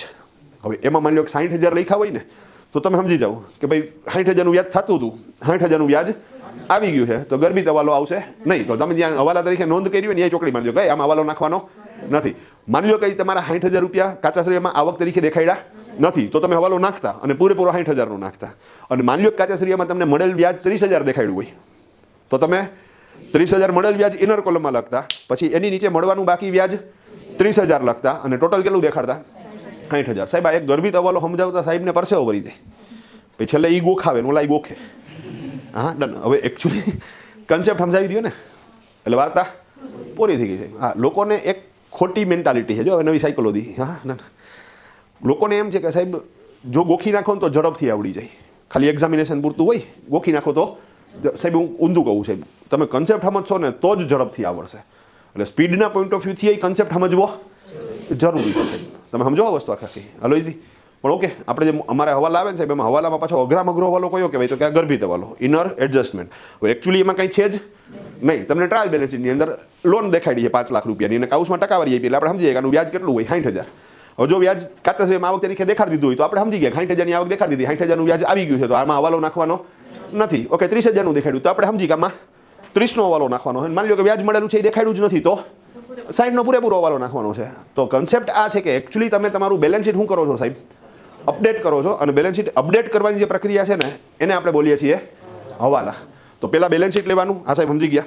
ઓકે, બેલેન્સ શીટ લીધા પછી તમારે પ્રશ્ન પૂછવાનો કે શું આની કિંમતમાં એની મેળે ફેરફાર થાય છે? હા થાય છે, તો હવાલો આવશે. તો એટલું તો ફિલ્ટર થઈ ગયું. પછી બીજો પ્રશ્ન પૂછવાનો કે શું એ ફેરફાર થયેલો છે એની નોંધ થઈ ગઈ છે? હા થઈ ગઈ છે, તો હવાલો નહીં આવે, ચોકડી મારી દેજો. ભાઈ નથી થઈ નોંધ, હા તો હવાલો આવશે. સિમ્પલ વસ્તુ છે ભાઈ, ક્લિયર છે? અને જેટલું અપડેટ કરવાની જરૂરિયાત છે એટલું જ અપડેટ કરો. ઘણી વખત અડધી નોંધ થઈ છે, અડધી નોંધ બાકી છે, તો બાકીની અડધીની જ કરો. ભાઈ આ ક્લિયર છે? આ ઓકે ભાઈ ડન. હવે નવી વાત, ઘણી વખત એવું થાય કે બેલેન્સ શીટમાં તમે કોઈ જો હવે કન્ફ્યુઝ કરું છું એટલે થોડાક કોન્સન્ટ્રેટ થઈ જાજો. હાલો ડન ભાઈ, રેડી બધાય? ઓકે, બેલેન્સ શીટની અંદર અમુક વિગતો તમે જુઓ ને તો પહેલો પ્રશ્ન પૂછો કે આની કિંમતમાં ફેરફાર થાય છે? આ થાય છે. ઓકે, ફેરફારની નોંધ થઈ? ના, નથી થઈ. એટલે તમે સીધું પકડી લીધું ને કે આમાં હવાલો આવશે. પણ અપવાદરૂપ કિસ્સામાં અમુક જગ્યા એવી છે કે જેમાં ફેરફાર થાય છે, નોંધ પણ નથી થઈ, છતાં હવાલો નહીં આવે. તમે કહો સાહેબ આ તો ફેર થાય છે, પહેલાં કહો ફેરફાર થયો હોય ને નોંધ બાકી હોય તો હવાલો નાખવાનો. હવે તમે એમ કહો કે ફેરફાર થયો છે પણ નોંધ નથી થઈ તો હવાલો નહીં નાખવાનો. એ અપવાદરૂપ છે, મોટાભાગના કેસમાં નાખવાનો. હવે અપવાદ શું છે એ ખાલી ક્લિયર કરી દઉં છું તમને. ઓકે, માની લો કે સાહેબ મેં ઓફિસ લીધી, રેડી? ઓફિસ લીધી મેં 50 લાખ રૂપિયાની, વર્ષ પૂરું થઈ ગયું. મારા બેલેન્સ શીટમાં તો બોલે છે કે ભાઈ ઓફિસ કેટલા રૂપિયાની છે? 50 લાખ. પણ વર્ષ પૂરું થઈ ગયા પછી માની લો કે ઓફિસની કિંમત થઈ ગઈ 60 લાખ, વધી. ડન. તો ફેરફાર થયો ને? ફેરફાર થયો? આ થયો. નોંધ થઈ? તો કે નોંધ તો નથી થઈ. તો સાહેબ હવાલો નાખી દો. હવે જો નાખવા દઈશ ને તો હું હલવાડી થાય નહીં, તમે સમજો. સાહેબ ઓલી એર કન્ડિશનની કિંમતમાં ઘટાડો થયો તો એનાથી પ્રોફિટ ડાઉન થયો. ઓકે, ઓફિસની કિંમતમાં વધારો થયો તો એનાથી પ્રોફિટ શું થાય? વધી જાય. તમે સમજી ગયા છો આખી? હવે જો પ્રોફિટ વધી જાય તો ઇન્કમ ટેક્સ વધી જાય. તો સાહેબ અહીંયા એક મગજમાં રાખજો કે આપણે ઘસારાનો હવાલો નાખીએ છીએ, આપણે વધારાનો હવાલો નથી નાખતા. આપણે ડેપ્રિસિએશનનો હવાલો નાખીએ છીએ, આપણે એપ્રિસિએશનનો હવાલો નથી નાખતા. તમે કે આ તો પક્ષપાત થયો. તો તમારા બેલેન્સ શીટની અંદર મિલકતની વેલ્યુએશન અપડેટ થશે જ નહીં. તો તમારા બેલેન્સ શીટમાં એ વેલ્યુ કેવી દેખાશે? એ ખોટી દેખાશે. સાચી વાત છે, ખોટી દેખાશે. એ સાચી નહીં દેખાય. એટલે જો તમે એવું માનતા હોય કે તમારું બેલેન્સ શીટ ધંધાની સાચી આર્થિક પરિસ્થિતિ દેખાડે છે તો એ ખોટું છે. કાં તો કે જે મિલકતમાં તમે અપડેશન નથી કર્યું એ તો બધી ઓલ્ડ વેલ્યુએશન જ દેખાડે છે. જેમ કે ઓફિસ મારી અત્યારે વેચવા જાઉં છું તો 60 લાખ આવે છે, પણ મારું બેલેન્સ શીટ એમ બોલે છે કે 50 લાખ આવે. તો એ તો મેં અપડેટ કરી જ નથી. અને બીજી મજાની વાત કરું છું, ઓકે, માની લો કે એર કન્ડિશનની કિંમત ઘટી, મેં અપડેટ કરી, તો એ મેં ક્યાં રિયલ માર્કેટ આરે મેચ કરીને અપડેટ કરી છે? એ તો ઇન્કમ ટેક્સે મને જેટલા રેટ કીધા છે એ પ્રમાણે મેં અપડેટ કરી છે. કંઈ ખરેખર ઇન્કમ ટેક્સે જેટલા રેટ કીધા છે એટલી જ કિંમત ઘટી હોય એવું જરૂરી નથી. ભાઈ સમજાય છે ને? હા, થોડુંક લેવલવાળું જાય હવે, સમજી ગયા? તો તમારે એપ્રિસિએશનનો હવાલો નથી નાખવાનો, ડેપ્રિસિએશનનો હવાલો નાખવાનો છે. અને આના હિસાબે સાહેબ તમારું જે બેલેન્સ શીટ છે એ તમને સાચી આર્થિક પરિસ્થિતિ દેખાડવા માટે સક્ષમ બનતું નથી. એટલે તમે અંધવિશ્વાસ ન કરો બેલેન્સ શીટ ઉપર. અમુક વસ્તુઓ પહેલાં મગજમાં રાખવી. અહીંયા ટર્મ્સ કન્ડિશન લાગુ પડે. ઘણી વખત પ્રેક્ટિકલ એકાઉન્ટ લખવાનું તમે ચાલુ કરો ને સાહેબ, ત્યારે અમુક વસ્તુઓ તમારી સામે એવી આવે કે એના હિસાબે તમે કન્ફ્યુઝ થાવ. હું થયેલો છું, હું તમને એક્ઝામ્પલ આપું સાહેબ. ઓકે, હું પહેલી વખત નામ લખવા ગયો, એક ફોર્મ હતી સાહેબ કે એજન્સી કરીને. ડન. હવે હું એના એક પાર્ટનરનું નામ કિરણભાઈ ને એક પાર્ટનરનું નામ કમલેશભાઈ, એટલે એનું નામ શું રાખ્યું એને? કે એજન્સી. અને બે મસ્તીના માણસો રૂપમાં તમને જિંદગીમાં બિઝનેસ કેમ કરવાની શીખાડે. કારણ કે એક વાણિયો અને એક સિંધી. હવે એ બે જણા તમારા બોસ હોય એટલે તો છોતા કાઢ નાખે ને. હા, પણ મજાના માણસો સાહેબ. હા, ડન. તો ઇઝી છે. આપણે જે મૂળ વાત આવતી હતી. હા, ડન. તો હવે અહીંયા પહેલી વખત નામ હું લખતો હતો, તમે સમજો. બીજું, એ ફર્મ કાંઈ નવી નહોતી. હું જ્યારે અહીંયા ગયો ત્યારે 25 વર્ષથી જૂની ફર્મ છે. ઓલરેડી કોઈક એકાઉન્ટન્ટ હતો, મતલબ કે ડ્રાઈવર બદલ્યો છે. ડ્રાઈવર બદલ્યો છે, બાકી એકાઉન્ટિંગ લખાતું હતું. તો મેં ત્યાં જઈને એકાઉન્ટિંગ ચાલુ કર્યું. પછી આખું એકાઉન્ટ લખાઈ ગયું, વર્ષ પૂરું થઈ ગયું, એટલે બધો ડેટા અમારા સીએને દેવાનો હતો. ઓડિટેબલ એકાઉન્ટ હતું. તો આખો ડેટા તૈયાર થઈ ગયો. પછી બેલેન્સ શીટ જનરેટ કરી. બેલેન્સ શીટ તો જનરેટ ક્યારે થાય? વર્ષ પૂરું થઈ ગયા પછી થાય. તો જનરેટ કરી મેં હાથમાં લીધું બેલેન્સ શીટ. મેં જોવા તો દે કેવું હોય. ભણતા હતા એ બેલેન્સ શીટ અલગ, એમાં તો એક પાનામાં શું થઈ જાય? પૂરું થઈ જાય. હવે આને સાહેબ સમજી લો 3000 તો કસ્ટમર છે. હવે 3000 કસ્ટમરમાંથી માની લો કે 800 કસ્ટમરનો ડેટા બાકી હોય, મતલબ કે ઉઘરાણી બાકી હોય, તો 800 જણાના નામ બેલેન્સ શીટમાં બોલતા હોય. આપણે ખાલી શું આવે? દેવાદારો, સન્ડ્રી ડેટર્સ, વાર્તા પૂરી એક લીટીમાં. તમે સમજી ગયા? ડન. આમાં કેટલા નામ આવે? 800. મતલબ મોટું બેલેન્સ શીટ થાય. તમે સમજો, આપણે ઓલું એક પન્નાવાળું જોવા માટે ટેવાયેલા હોય એવું હોય નહીં. હવે બેલેન્સ શીટ લઈને બેઠો, પછી ઉપરથી ચાલુ કર્યું વાંચવાનું. મેં કીધું જોઈ તો ખરી કેવું બને છે. હા, એમાં એક વસ્તુ મેં જોઈ, શોપ. હા, રૂપિયો રોકાયેલો છે દુકાનમાં, તો શોપ લખી હતી. પછી એની સામું લખ્યું હતું સાહેબ 13500. અને મારો મગજ હેંગ થયો વ્યવસ્થિત રીતે. બધું આ લે 13500માં ક્યાં દુકાન મળે છે? હા, મારે લેવી છે. કારણ કે મારો પગાર હતો 2500 રૂપિયા. તમે કીધું આપણે હું 5-6 મહિના બચત કરી નાખી તો એકાદી દુકાનના શું થઈ જાય? આપણે માલિક થઈ જાય. હા, મેં શેઠને પૂછ્યું. મેં કીધું શેઠ, આમાં બેલેન્સ શીટમાં દુકાન છે, એ કઈ દુકાન? મેં કે આપણે બેઠા એટલે. હા, મોટી ટાંકી ચોકમાં એ દુકાન, કોર્નરનું આખું દુકાન છે. 4 શટરની દુકાન અને એવડું જ ઉપર ગોડાઉન. ટોટલ તમે જગ્યા ગણો ને એટલે 7000 સ્ક્વેર ફૂટની જગ્યા થાય. મારી આ ઓફિસ 700 સ્ક્વેર ફૂટની છે, એટલે આના કરતાં 10 ગણી મોટી. હા, અને કેટલા રૂપિયા? 13,500. મેં કીધું 15 તો અત્યારે જ ગણી દઉં. મેં કીધું હા. તો મેં કીધું આમાં આ દુકાનની કિંમત શું ગણાય? મેં કીધું મને કે 30-35 લાખ રૂપિયા ગણાય કે. હા, હું ત્યારની વાત કરું છું. હા, અત્યારે વાત કરો તો 3-4 કરોડ ઉપરના ગણાતા હશે. ભાઈ તમે સમજી ગયા? મેં કે 30-35 લાખ રૂપિયા ગણાય. મારો મગજ હેંગ ક્યાં થયો સાહેબ? મેં કીધું એમ નહીં, આ બેલેન્સ શીટમાં તો 13,500 કહે છે. મને કહેવાય એ અમને ન સમજાય કે બેલેન્સ શીટમાં શું કહે, પણ છે આવડી દુકાન, કારણ કે કેના નામે એક જ દુકાન છે, બીજી કોઈ દુકાન છે જ. પણ મેં કીધું એમ નહીં, બેલેન્સ શીટમાં 13,500 કહે, તમે એમ કહો કે 35 લાખ રૂપિયા આવે. અને અમે પાછું સ્કૂલમાં ભણતા ત્યારે એવું શીખીને આવ્યા કે બેલેન્સ શીટ છે ધંધાની સાચી આર્થિક પરિસ્થિતિ દેખાડે. તો આમાં સાચી આર્થિક પરિસ્થિતિ કેવી રીતે ખબર પડે? મને કીધું મારી યારે કાંઈ ડિબેટ ન કરી કે તારે મગજ ખાવું હોય ને તો એ કે જો સામે કોટક સાહેબ છે એનો ખાઈ કે. હા, કોટક સાહેબ અમારા સીએ, અને નસીબ જો કે એ મોટી ટાંકી ચોકમાં, અને હાવ હામો અમારી અહીંયા દુકાનને અહીંયા સીએ કોટક સાહેબ. હા, ખાલી રોડ જ ક્રોસ કરવાનો. અને સિનિયર વ્યક્તિ, હા અત્યારે જીવે હેક નહીં, એ નથી ખબર, પણ રાજકોટમાં જે શરૂઆતના 5-7 સીએ બન્યા છે ને એમાં એ છે ટૂંકમાં. બહુ સિનિયર વ્યક્તિ સાહેબ અને બહુ નોલેજેબલ પર્સન અને પોલાઇટ નેચર એકદમ. તો હું કોટક સાહેબ પાસે ગયો બપોરે. હા, બધું સાહેબ એક કામ હતું. મને કે બોલ નહીં કે બધું 5-1 મિનિટ ચર્ચા વિચારણા કરવી છે તમને. હા કે વાંધો નહીં કે મેં કન્ફ્યુઝન છે એટલે મને કે આ ડન. બધું કોટક સાહેબ આપણે એકાઉન્ટ શા માટે લખીએ? Why should we write the accounts? હા, મને કે to know the real financial position of the business, ધંધાનું સાચી આર્થિક પરિસ્થિતિ જાણવા માટે. મેં ઓલા બેલેન્સ શીટનો ઘા કર્યો એના મોઢા ઉપર. હા, મેં કીધું આમાં ધૂળ સાચી પરિસ્થિતિ ખબર પડે? મેં કીધું હા, બેલેન્સ શીટની અંદર 13,500 દેખાડે દુકાનના. મેં કીધું જ્યારે ખરેખર વેચવા જાય તો આ 35 લાખ રૂપિયા આવે. તો આમાં કેવી રીતે ખબર પડે? હા, મને કે જો ભાઈ તને સમજાવું, બેલેન્સ શીટમાં 13,500 હું કામ લખ્યા નહીં કહું તને. મેં કીધું કયો? મને કે આપણે તારા શેઠે એ દુકાન 25 વર્ષ પહેલાં લીધેલી હતી અને એ 3 લાખમાં લીધેલી હતી. મેં કીધું ઓકે. હવે કે 3 લાખમાં લીધેલી હતી, પછી દુકાન ઉપર ઇન્કમ ટેક્સના નિયમ મુજબ 10% ડેપ્રિસિએશન દેખાડી શકાય. તો પહેલા વર્ષે 3 લાખના 10% એટલે 30,000. તો કિંમત કેટલી થઈ ગઈ? 2,70,000. પછી પાછા એમાં 27,000 માઇનસ થઈ. એમ કે ઘટતા આજે કિંમત કેટલી થઈ ગઈ? 13,500 થઈ ગઈ. તો બેલેન્સ શીટ 13,500 દે. મેં કીધું એમ નહીં, આપણે આ સિસ્ટમ ખોટી છે. મેં કીધું હવે મારી તકલીફ હું તમને કહું, મને કોઈ પ્રોબ્લેમ દેખાય ને એટલે હું એવી ટ્રાય કરું કે હું મારા પોઈન્ટ ઓફ વ્યૂથી પ્રોબ્લેમને સોલ્વ કરું. તમે સમજી ગયા? અમે કન્સેપ્ટ સમજાતા હોય એટલે આપણને થોડુંક વધારે હરખ ચડે. હા, તો મેં કીધું એમ નહીં, આપણે આ એર કન્ડિશન લીધું. મેં કીધું આ પ્રોબ્લેમ હું સોલ્વ કરી દઉં. મેં કીધું મને કે કેવી રીતે? મેં કીધું આપણે આ એર કન્ડિશન લીધું. મેં કીધું 50,000નું, અને એમાં માની લો કે 10,000ની કિંમત ઘટી તો આપણે ડેપ્રિસિએશન નાખ્યું એટલે એનાથી શું થયું? તો કે બેલેન્સ શીટમાં કિંમત અને માર્કેટમાં કિંમત બે કેવી થઈ ગઈ? સરખી થઈ ગઈ ને. તો આપણે વેલ્યુએશનને માર્કેટ વેલ્યુએશન સાથે મેચ કર્યું. મને ક્યાં બરોબર? તો મેં કીધું જેમ અહીંયા એર કન્ડિશનની અંદર આપણે ડેપ્રિસિએશન નાખી અને માર્કેટ વેલ્યુએશનને મેચ કર્યું, એવી જ રીતે આપણે અહીંયા ઓફિસની અંદર એપ્રિસિએશનનો હવાલો નાખીએ. મેં કીધું હા, જો દર વર્ષે એપ્રિસિએશનનો હવાલો નાખતા હોત તો આજે આ પરિસ્થિતિ મેં કીધું જોવી પડત, આપણે આ ડિબેટ થાત. મેં કીધું મારી સામું જોઈએ રાખે. હા, તમે વિચારો. મેં કીધું હા, અને મને પાછું અંદરથી એવું ફીલ થાય કે હું ભગવાન હું. હા, મેં કીધું સીએના આટલા વર્ષોમાં એનું સમજાણું મને આજે સમજાઈ ગયું. હા, મને કીધું ભણ્યો હોય કે? મેં કીધું હા, મને લાગે એવું. મેં કીધું હું ભણ્યો એવું તો કોઈ ભણ્યું નથી. મેં કીધું હા, બઠાવડી ગયા ભણી ભણીને. મારા બાને તો ટેન્શન થઈ ગયું કે ગાંડો ન થઈ જાય તો સારું. હા, મને કે એકાઉન્ટ ભણ્યો હું? મેં કીધું એકાઉન્ટ જ ભણ્યો હું. મને કે હિસાબી ખ્યાલો આવતા, અકાઉન્ટિંગ સ્ટાન્ડર્ડ કન્સેપ્ટ ખ્યાલ છે? મેં કીધું આ બધાય ખ્યાલ છે, મોઢે છે. મેં કીધું હા. તો મને કે મિલકતના મૂલ્યાંકન માટે થઈને ખ્યાલ આવતો. મેં કીધું રૂઢિચુસ્તતાનો ખ્યાલ આવતો, ઓર્થોડોક્સ રૂલ્સ.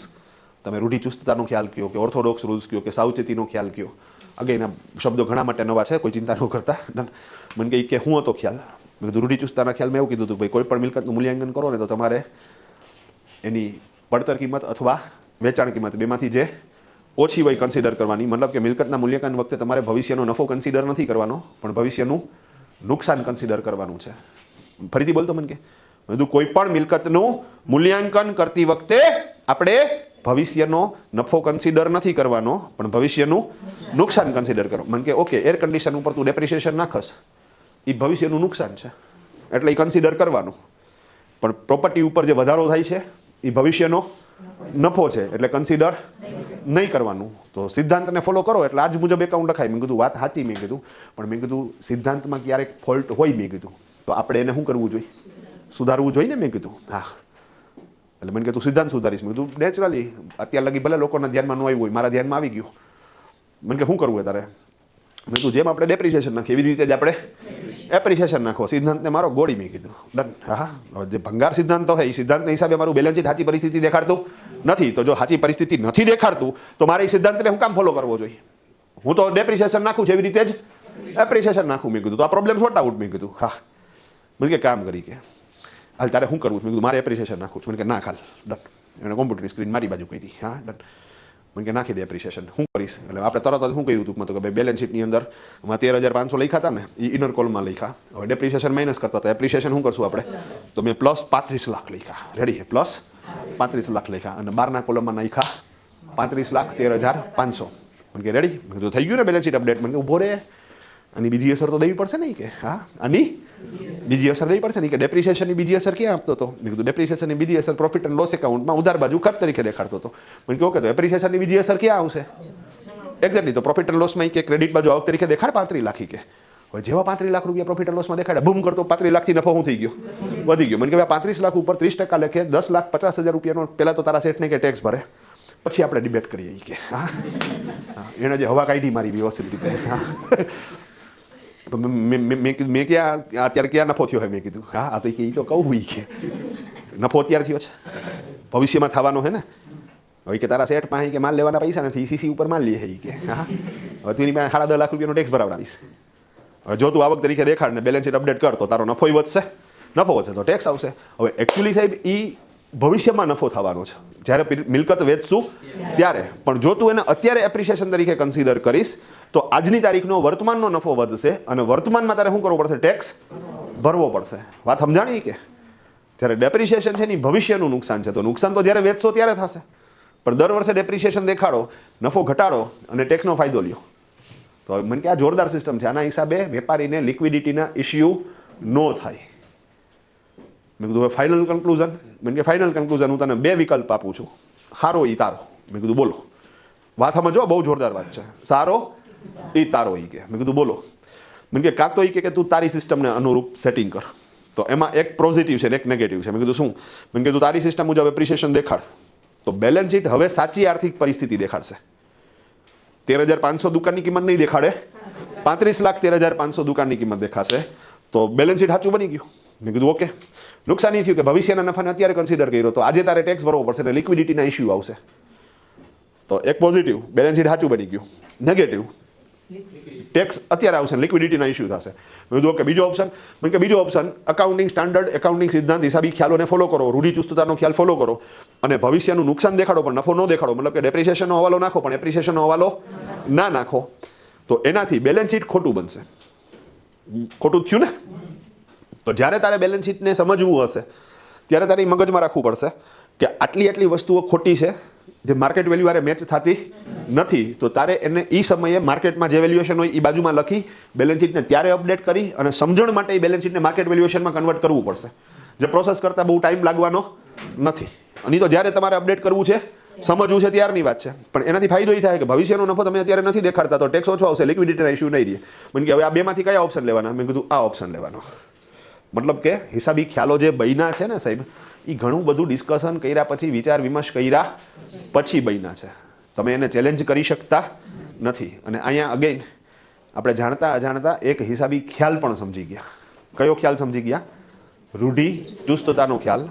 બીજું નામ છે એનું ઓર્થોડોક્સ રૂલ્સ. ત્રીજું નામ છે એનું સાવચેતીનો ખ્યાલ. એ શું કહે છે? તો કે તમારે ભવિષ્યના નફાને કન્સિડર નથી કરવાનો, ભવિષ્યના નુકસાનને કન્સિડર કરવાનો છે. અને એનું જે નામ છે ને સાહેબ રૂઢિચુસ્તતાનો ખ્યાલ, એ નામ શું કામ પડ્યું ને એનું સાયન્સ છે સાહેબ.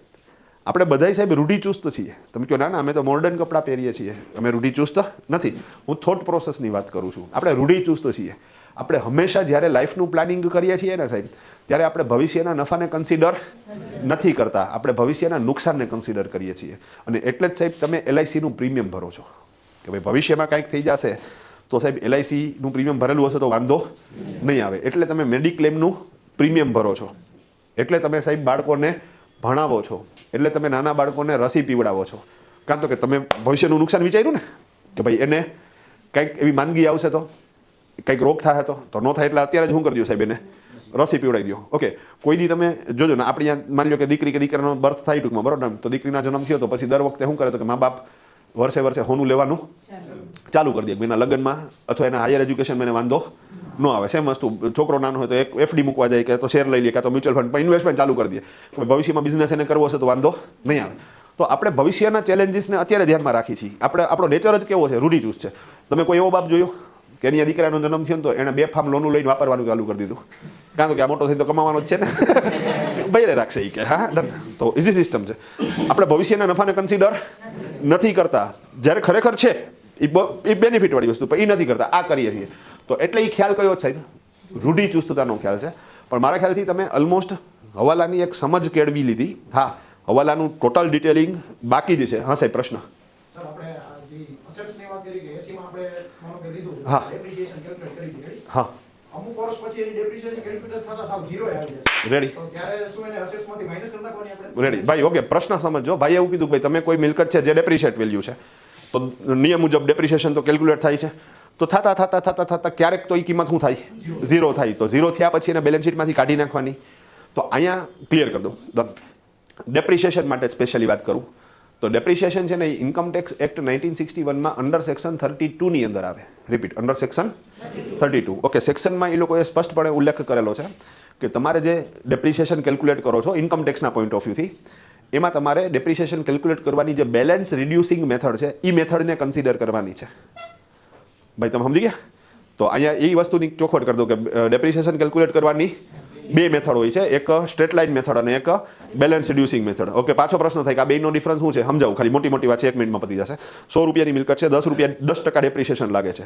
અને સ્ટ્રેટ લાઇન મેથડનો મતલબ દર વર્ષે 10 રૂપિયા સેમ આયલું જાય. તો 100 માંથી 10 ગયા તો 90, 90 માંથી 10 ગયા તો 80, તો 70, 60, 50, 40, 30, 10 મીંડી. ભાઈ તમે સમજી ગયા? તો 10 વર્ષે મીંડું થઈ જાય. ઓકે, પણ જો તમે સાહેબ બેલેન્સ રિડ્યુસિંગ મેથડથી ડેપ્રિસિએશન ગણો તો એમાં નેક્સ્ટ જે બેલેન્સ આવ્યું ડેપ્રિસિએશન બાદ કર્યા પછીનું, એના ઉપર ટકાવારી એપ્લાય કરવાની. તો 100 રૂપિયા છે, તેમાં 10 રૂપિયા માઇનસ કર્યા તો 90 થયા. હવે 90 ના 10% કરો તો 9, તો 81 થયા. હવે 81 ના 10% કરો 8.1. તો એવી રીતે 100 માંથી 10 રૂપિયા થતા 16 વર્ષ થાય. આ હું મોટી વાત કરો, તમે ગણીને પાસે કહેતા ને તમે ખોટું બોલો છો, તમે સમજી ગયા? પણ માની લો કેટલા વર્ષ થયા? 16 વર્ષ થયા. હાલો ડન. તો 16 વર્ષે 100 માંથી 10 થયા. હવે તો કે 10 થઈ ગયા, એમાં 10% બાદ કરતો રૂપિયો, તો 9 રૂપિયા થયા. પછી 8 રૂપિયા 10 પૈસા. તો તમે એટલું તો સમજી ગયા કે સાહેબ અહીંયા 10 રૂપિયામાંથી 1 રૂપિયો થતા બીજા 16 વર્ષ થાય. પછી 1 રૂપિયામાં પછી 90 પૈસા થાય, 81 પૈસા થાય, તો એ 10 થતા ત્રીજા 16 વર્ષ થાય. 10માંથી 51 થતા ચોથા વર્ષ. અહીંયા તો આપણું હોડકું થઈ ગયું હોય, તમે સમજો વાત. તો કહેવાનો મતલબ ના, આ સમજો વાતને કે સાહેબ જો તમે ડેપ્રિસિએશન સ્ટ્રેટ લાઇન મેથડથી ગણો છો તો એક સમયે એનું વેલ્યુએશન 0 થશે. પણ જો તમે ડેપ્રિસિએશન બેલેન્સ રિડ્યુસિંગ મેથડથી ગણો છો સાહેબ, આ જીવન એની કિંમત 0 નહીં થાય, નહીં થાય ને નહીં થાય. એ આન્સર આવે ઇન્ફિનિટી. કાં તો કે 0 શું કામ ન થાય સાહેબ? 0 એટલા માટે ન થાય કે 0 નું એક સૂત્ર છે. હવે હાવ અલગ વાત હો, તમે સમજો વાત. 0 નું એક સૂત્ર છે. તમે કે અમને વ્યાજનું સૂત્ર તો ખબર છે, I = PR ને પણ. અરે આ 0 નું સૂત્ર નવી વાત છે આજે, બરાબર? 0 નું સૂત્ર શું હોય તો કે 100% - 100% = 0. હવે તમે 100% માંથી 100% બાદ કરો, 5 છે તો સામે 5 જ બાદ થાય તો 0 થાય ને. હવે તમે 5 ને 100% રાખો છો, એમાંથી 10% જ માઇનસ કરો છો. સમજાણું? પછી 4.5 આવ્યા તો 4.5 ને 100% રાખીને 4.5 માંથી 4.5 ના 10% જ, મતલબ તમે ક્યારેય માઇનસ કરતા નથી. ઓકે, તો જાતા આ મુદ્દા ઉપર જ એક તમને પ્રશ્ન પૂછીને જાઉં છું. કાલે આવીને તમારે મને જવાબ દેવાનો છે ભાઈ. રેડી? અત્યારે નો જ દેતા ભાઈ, બરોબર? આના ઉપર જ જવાબ તમારે દેવાનો છે. ઓકે, માની લો સાહેબ મારે અમદાવાદ જવું છે. ડન. હવે અમદાવાદ માની લો 200 કિલોમીટર છે. કેટલા? 200 કિલોમીટર. હવે મેં એવું નક્કી કર્યું, સ્કૂટર લઈને માની લો ગયો, હાલીને ગયો, ગમે એમ ગયો. ડન. અમે એવું નક્કી કર્યું કે ભાઈ અડધે રસ્તે પૂગીને ત્યાં હોલ્ડ કરવાનો. પછી ત્યાંથી પાછો હોલ્ડ કરીને હાલવાનું ચાલુ કરીને તો પછી જેટલો રસ્તો વધ્યો હોય ને એમાં પાછો જ્યારે અડધો રસ્તો થાય ત્યારે શું કરવાનો? પાછો હોલ્ડ કરવાનો. મતલબ કે માની લો કે અહીંથી અમદાવાદ છે, આ ટોટલ અમદાવાદ 200 કિલોમીટર છે, તો પેલો હોલ્ડ હું ક્યારે કરીશ? 100 કિલોમીટર. ભાઈ તમે સમજી ગયા? ઓકે. પછી બીજો હોલ્ડ હું ક્યારે કરીશ? 50 કિલોમીટર. પછી ત્રીજો હોલ્ડ ક્યારે કરીશ? 25 કરીશ. તમે સમજી ગયા? ઓકે. ચોથો હોલ્ડ ક્યારે કરીશ? 12.5 કરીશ. તમે સમજી ગયા ને ખાખી? તો તમારે મને એ કહેવાનું હોય કે હું કેટલા હોલ્ટે અમદાવાદ પૂગીશ. આ કાલે જાણીને આવજો. કેલ્ક્યુલેટરમાં મસ્તીનું કેલ્ક્યુલેશન કરજો, કટ ટુ કટ 88 ન મારતા ભાઈ, બરોબર છે? રેડી? અને આનો જવાબ લઈને આવજો. હાલ પૂરતું અટકાવીએ તકલીયા.